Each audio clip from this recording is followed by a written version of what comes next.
I appreciate you joining me today. Hope you're doing well. We're going to be looking at the account of Anna today. Our hymn is called "To Us a Child of Hope is Born." To us a child of hope is born, to us a son is given. Him shall the tribes of earth obey, him all the hosts of heaven. Him shall the tribes of earth obey, him all the hosts of heaven. His name shall be the Prince of Peace, forevermore adored.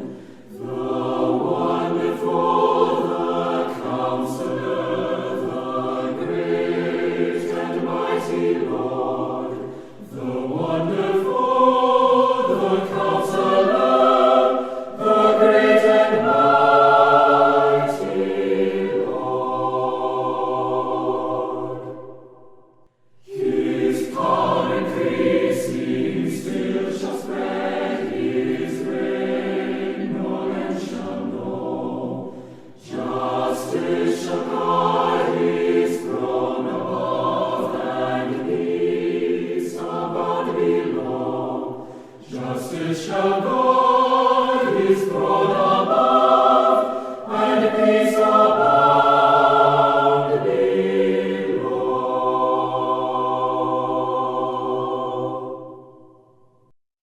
To us a child of hope is born. Let's look in Luke chapter 2 now. It appears that as Simeon, as we spoke about yesterday, as Simeon prophesied and spoke of the things that were happening and would happen, at that time, Anna comes in. It says, "Now there was one Anna, a prophetess, the daughter of Phanuel of the tribe of Asher. She was of a great age, and had lived with a husband 7 years from her virginity. This woman was a widow of about 84 years, who did not depart from the temple, but served God with fastings and prayer night and day. And coming in that instant, she gave thanks to the Lord and spoke of him to all those who looked for redemption in Jerusalem." And so, a few simple points as we think about "To us a child of hope is born." We have hope in our old age. Here this woman was, and she was very old. She was of a great age. And her husband had passed many years before this.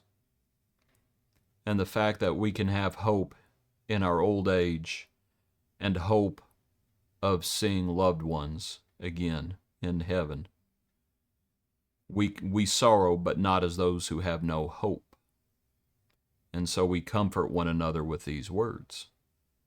And that as we think about the Lord's coming in the flesh, the Lord was coming to ultimately overcome death. And in that we have hope, hope of the resurrection.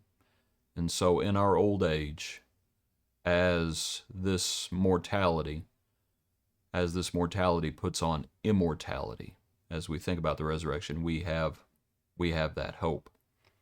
Might also consider we have hope as we serve the Lord. Here this woman was. She did not depart from the temple, but served God with fastings and prayers night and day. You know, sometimes as we serve, sometimes it seems like it is an exercise in futility. It seems like others may not be interested, and sometimes it just seems like we're spinning our wheels as we serve. And we need to not lose heart in well-doing, to quote a passage from Galatians 6, and we can have hope as we serve. And that others may not appreciate what we do, but our Lord does. Our Lord appreciated what this woman was doing as she served the Lord with prayers and fasting. She spoke of him to all who looked for redemption in Jerusalem. And so the hope that we have we share. We share with others. We don't just keep it to ourselves. The hope we have is too wonderful for that. And so we share that hope, and that's what she's doing. And you might think about both the positive and the negative, that she spoke of him to all who looked for redemption in Jerusalem.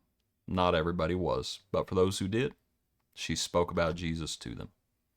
My consider it, to us, a child of hope is born. Appreciate you. Hope you have a good day. Join us tomorrow for another portion of our daily praise.